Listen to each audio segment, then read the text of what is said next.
Welcome to Interview Skills, brought to you by Ballyfermot Training Centre. I'm Sharon Coventry.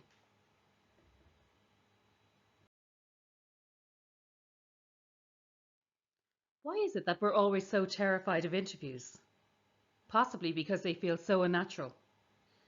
Interviews, though, are fundamentally a conversation between two or more people where one person has a shopping list of skills and are looking for someone to match up to it.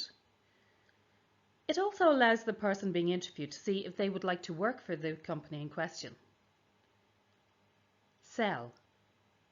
The interview is effectively a sales process. They are looking to buy your skills. And realistically, your skills are the most valuable product you will ever sell. Most people could sell the features of the latest iPhone, but yet can't talk about themselves in the same positivity. That's something you may need to work on. So you need to tell them why they should spend 30, 40, 50, 60,000 euros per annum on your skills. So before the interview, preparation is key. Print the job spec and underline the key words. Make a list of how and where you have acquired these skills so you can assure them that you actually have them. Research the company. Don't just read the first paragraph on the website. They know what it says. But also look at their Twitter accounts and other social media, as this will give you the most up-to-date info. For example, if they've won any awards, contracts, been involved in charity fundraisers, etc. Also, make sure before the day of the interview that you've tried on your outfit, as oftentimes things may not fit as we thought they would, or we might be missing an item, a button, a shoe, etc. On the day of the interview itself, have your route planned and timed, and allow for any travel issues that may arise. Have 3 copies of your CV. It always gives a good impression to be organised, and offer them to the other people in the room, as usually it's you, the HR person, who may have your CV, so it's nice to make sure that there's one for everyone in the audience. Have one for yourself too, to use as a prompt if necessary. Also bring any references, photos, examples of work, etc., or whatever is appropriate to the position you're applying for. If you smoke, make sure to freshen up as much as possible before entering the building, so whether that's with chewing gum, but please dispose of it beforehand, or maybe washing your hands with some citrusy scented items. And always arrive at least 10 minutes early so that you can relax and focus on the interview. When you arrive, once you actually enter the building, you're on show. Someone could be covering reception who is actually more senior than you think, and you'll find that lots of people will pass through reception for a nose to see who their future colleague may look like, so be pleasant and professional to everyone. If you have an umbrella or a bag, etc., ask to leave it at reception, but remember to take it with you when you leave. So when you actually get into the room itself, when you enter, greet everyone in a friendly and professional manner. Remember, first impressions count. If the chair is in an awkward position, don't be afraid to take control and move it to where you're comfortable. It's just where the last person left it when they got up to leave. I would suggest refrain from accepting tea or coffee. Instead, maybe opt for water as it's less hazardous. And remember, breathe. It always amazes me. We basically know roughly what sort of questions we're going to get asked in an interview, but very few people actually prepare for them. If you're going into an exam and you were given the questions beforehand, you would absolutely prepare for them. So an interview, where there's so much money at stake, should be absolutely no difference. So inevitably there'll be some sort of a tell me about yourself question at the very start of the interview. Okay? So as you know that you'll be asked some version of this, why don't you write a short piece, maybe about 4 sentences. Nothing too long-winded, but to the point. So a little bit about where you're from, what sort of things that you are involved in, and also what's brought you around to this point and to be sitting there in front of them. Okay, so you're going to get to sell a couple of your skills that have brought you to that point and show them the genuine interest you have in your career. This question actually gives the interviewer a chance to tune into your voice, to take you in and also to gather their first impressions.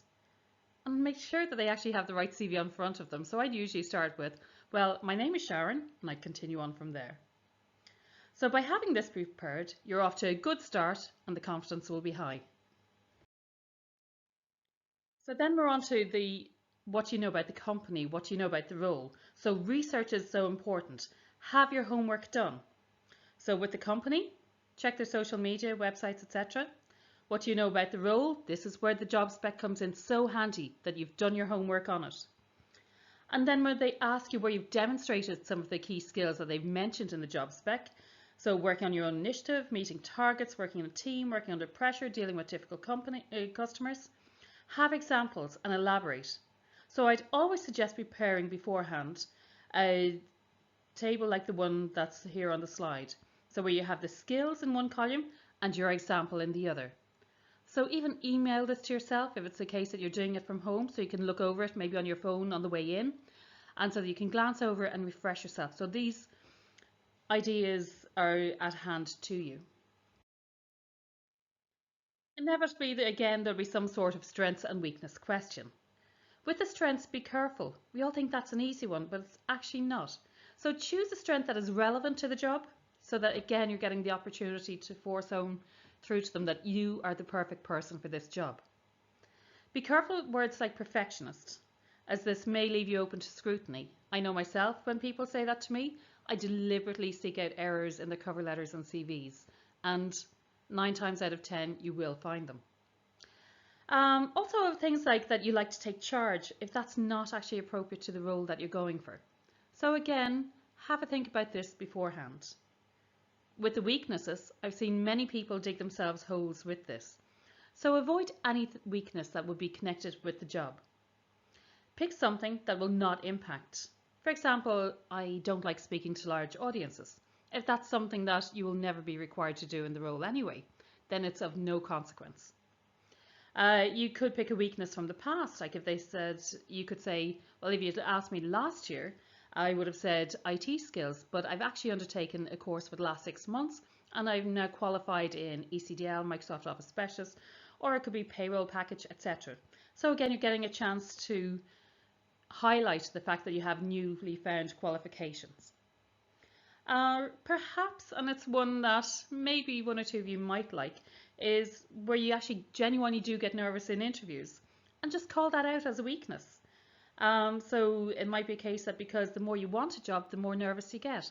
And by putting that out there on the table to them, I'm sure they can all empathise with that. The fantasy questions, as I call the next set of questions. Again, they may come up in some format.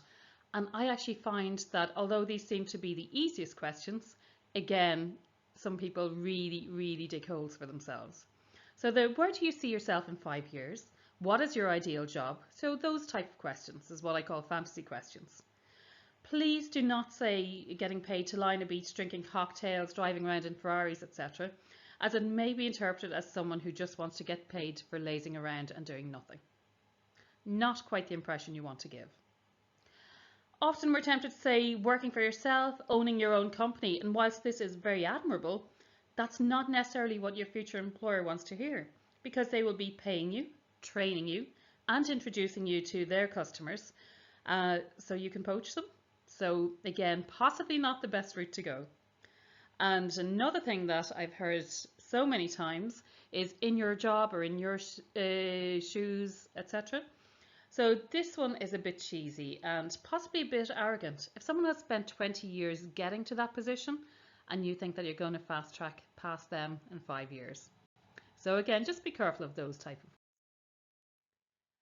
Towards the end of the interview then, they'll ask you, do you have any questions? And I would always have at least 3 questions prepared, as it shows that you're interested in them and in the job and you've actually properly thought about it.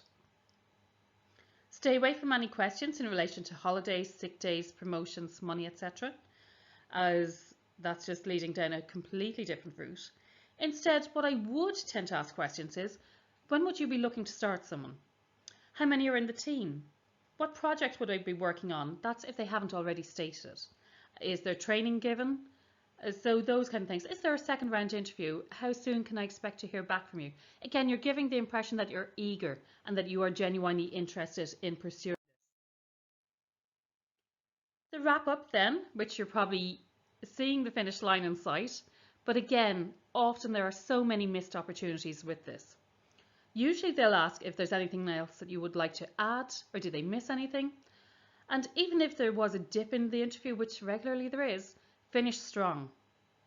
So recap on the skills you have and how you match what they are looking for. Let them know that you are very interested in taking the job. People hate being embarrassed when people don't accept the offer.